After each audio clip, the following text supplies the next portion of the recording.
Well, thank you, Biagina, there, my colleague from our other studio. So Kenyans living in the diaspora have keenly been following events leading up to today's presidential election. One of them is South African-based Don and constitutional law expert Professor Shadrach Guto. Here are his thoughts on our electoral process.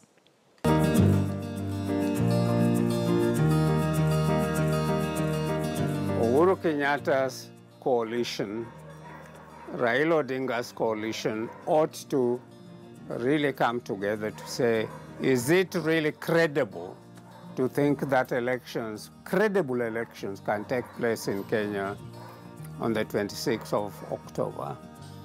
Personally, I don't think so. And there ought to be something to be done. The AU has a responsibility. The East African community has a responsibility. The UN has a responsibility to make sure that Kenya remains stable, peaceful, and properly governed. That Kenya doesn't go into crisis. And if all this is not done, Kenya will be in turmoil.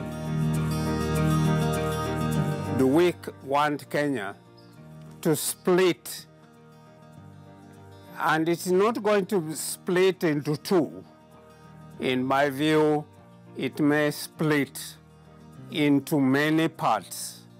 And that will be the end of Kenya. It will be the western part, the Rift Valley and Central Province, which used to be Central Province, the eastern part and northern part of the country, and then the coastal region. So Kenya is not very stable, and you need leadership elected that people can trust and indicate that they will accept what is happening. What does that require, in my view?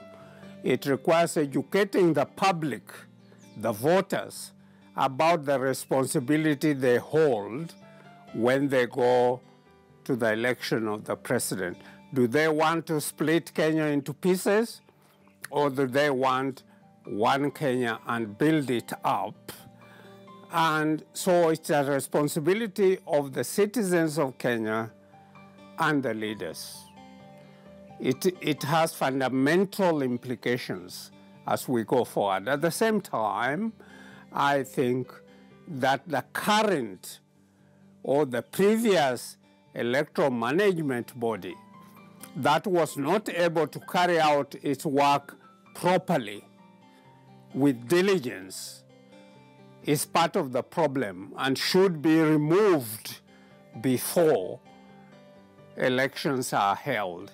That means going back to the court to extend the period so that Kenya has enough time for the new electoral commissioners to come in to be properly adequate to deal with proper elections. Kenyans need to sit back and to say we want free, fair, credible elections which have integrity. And in order to do so, even if it means we delay the time, let's go to the court to extend